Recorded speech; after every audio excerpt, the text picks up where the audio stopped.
Now I do this, Ooh. and then I do this. Yeah. Is there a way you can make it like full screen and get rid of like the tabs at the top? Like, because F11 will do that on a PC, but you use a Mac piece of crap, so I don't know how to drive one of those. That didn't work. Because we've got all the icons down the bottom and all the tabs at the top. I don't know. Let me have one thing. I actually don't know how to do that. Yeah, that's right. You'll figure it out. All right. What have we got? Channel 10 has confirmed the project will be coming to an end after a 16-year run. Now, I want to dance on their grave, but let's be fair. In life, 16 years is a very long time for a TV show to run. If a business ran for 16 years, that's a successful business. I don't care if it goes bankrupt in the end. That was a successful business. That is a really good run. So credit where it's due. In Australia, they kind of pioneered a new angle on the news. They were the most informal. They were actually good when they started. They were. The original lineup was good. And they pioneered a new kind of approach to news, because before then it really was the nightly news, and that was that. It was that heavy, serious kind of thing. And they've been a successful show for 16 years, but they have also been ideologically captured for most, if not all, of those 16 years. Is that since Paramount took them out in 2016? Paramount, the US company, they bought out Channel 10. Is that when that all sort of started? I would suggest that it was probably baked in from the start. It's a little bit like the ABC saying, "Oh, we've only become biased since the Labor government came in." No, you've been biased for decades, right? That's kind of baked into the cake. But also journalism as an industry, like the talent pool. If you wanted, let's say we knew the voting records of every single media personality, and we wanted to cast 50-50, you would have a lot of people voting Labor and Greens to pick from, and very few people voting Liberal, National, not that they're even all that conservative anymore. And so just the talent pool that you've got to draw from, you're trying to put together a show, you're a producer, you want ratings, you're looking for who's popular. It is going to be basically impossible for you to create anything other than a left-wing skewed show. And that's what it's been all the way through. I'm glad to see it go, because I think they've become sloppy and careless in their degree of bias. No, I think it's Waleed has become, he believes he's untouchable. Yeah. And therefore he can spew his ideological nonsense and no one's allowed to question him. What's that segment that he would do? So disingenuous. Or where he just does this monologue to the camera or something and gets his round of applause at the end. It's because he, they're academics, so therefore anything that Waleed says is correct. Yeah, but he's also, he belongs to some of the protected minority groups, etc. There's a lot of intersectionalism going on there as well. I was about to name them, but I don't want to get sued. So he holds a privileged position where he can say things and on mainstream media and get away with them when others can't. But also, they, broadly speaking, adhere to the basket of goods that is left-wing ideology. Yes. We've talked about this before. It's like, why is Greta getting involved in Israel versus Gaza? Well, because it's part of the basket of goods. She's a hero of the left, and in order to maintain her status as a hero of the left, she has to be on board all of the causes, not just one of them. And you could tell by the guests they would have on the project. Because, for example, I remember COVID times. When I did that viral video, I was on every news channel, and I was happy to do that because I was happy to say what I needed to say. Sure. The only one I wasn't on was the project. Yeah, right. And I thought that was really interesting because Channel 10, Channel 9, Channel 7, ABC, and I was on multiple shows. I was in The Age, I was in the Herald Sun. The only people that I didn't get reached out to was Channel 10. Well, it's interesting because when you look at sort of the line they have to walk, so they've got their token conservative in Steve Price. And Steve Price, he's the older bloke who's been on there. They kind of put him in there when they were under a lot of pressure for their bias. And Steve has some good things to say. He's more of a conservative than he is a libertarian. And even then, he's not that conservative in some respects, in my personal opinion. But he's come out recently saying, these people dancing on the grave of the project, you don't know what you're talking about. It was a breath of fresh air. It was this, it was that. No, sorry, Steve. You're a bit biased, mate. That was your paycheck for a number of years, and I understand that. Nothing convinces you of something more than being paid by it does, and that's just human nature. I'm not saying that's a Steve Price thing. That's just human nature. It's very difficult to be right when your paycheck requires you to be wrong. Okay, fine. But no, they were not a worthy addition to the Australian cultural or political landscape for at least the last 10 years.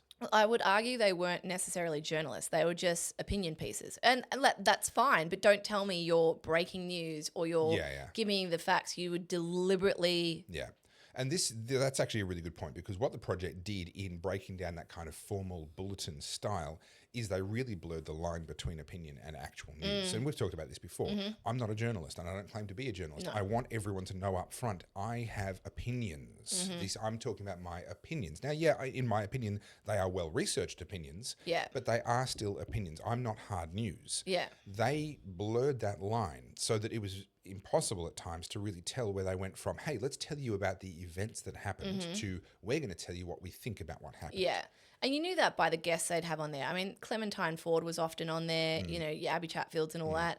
But also everyone on there happened to align with their gender. They very rarely had someone on there that was not aligned. It was a genuine contrarian. And if they did, it was an ambush. Yeah. On the rare occasions where they did, it was an ambush. 100%. I remember Isaac Butterfield was on there, but then they, exactly that, ambushed him. They're trying to get that got you clip out of them. Correct. And I just don't have time for that. I accept that people will never necessarily align with my views, and I'm okay with that. And I am okay with you never aligning with my views, but don't try and constantly talk down to people. And don't try and pretend that you're something that you're not. Just acknowledge the fact that you come at life with a perspective, with a bias. That's okay. We all do. Just be honest about it. Now, I need to play you something, and I actually don't know how this will play audio-wise. Well, will this be capturing audio? I sure hope so. Otherwise, you're going to have some audio to add in the edit. We're trying this on air. It probably will. So we're going to close that. Oh, actually, you know what? Because I reckon if I go, so video clips is currently turned on. So if you start playing, I'll watch the little bouncing thing that we've got on our screen. Oh, why did it shrink? See. I didn't mean to shrink. What's happening? Not Geordie's. Oh, no, it's funny. It's funny. This is, the whole point of me showing you Geordie's is because this is the first time that I'm like, I agree with you. What more needs to be said? If you want to gratuitously rub it into them like Sky News did, enemy of my enemy, how good is this headline?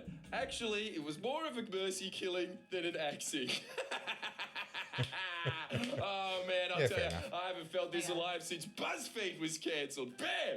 And this was just BuzzFeed television. Eat shit, you soulless corporate woke hack. Just think about the people that have lost their job. And I have thought about it.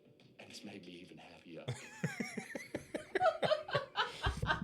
Yeah, all right, fine. I actually like Geordie's today. Yeah, all right. I actually reckon, Geordie's is a character, Arvy's a character, Spicy Carlz is a character. I reckon we'd actually get along with Geordie's. At a personal level. At a personal, we're going to disagree a lot politically, and it would come down to whether he can sit in a room with people who he's just had a tiff with over a specific policy issue and still be friends with him. There's plenty of people. I have significant disagreements with Arvy. We get along great. I have significant disagreements with Rukshan. We get along great.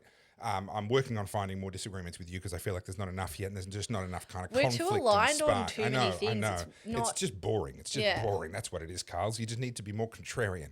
But no, that's true. And I posted up on social media. There was a big a graphic made by, I think, the Herald Sun saying, it's the axing of Channel 10's The Project is going to cost 100 jobs. And I posted it up and said, those are rookie numbers. You got to pump those numbers up. It's only... we need to clean out the whole industry. Now, look, I don't want to dance on the grave, certainly, of the people who work in a technical capacity and in the back end. I've had a bit to do with film production, a bit to do with television production over the years, and there's a lot of hardworking, sincere people who are just trying to get a gig, and it's a really tough industry to make a living. So that is unfortunate for them. But that is also the case in every industry. Some businesses live, some die, some shows live, some die. But I'm loving the rumours around Q&A. Because I tell you what, if The Project and Q&A go down in the same month, that is going to be a good month. The interesting thing about Q&A, I grew up watching that, right, with my parents. That was the serious news show. And what I found really interesting is, again, the people they'd have on there. Every now and then you'd have someone in the audience asking genuinely really good questions. And the whole panel was left-leaning. So it didn't matter how amazing that guest was. They weren't going to give that person any airtime. But then they platformed a lot of people. And I brought up, was it last week or the week before's episode where I talked about Denny Todorovic, the Geelong guy?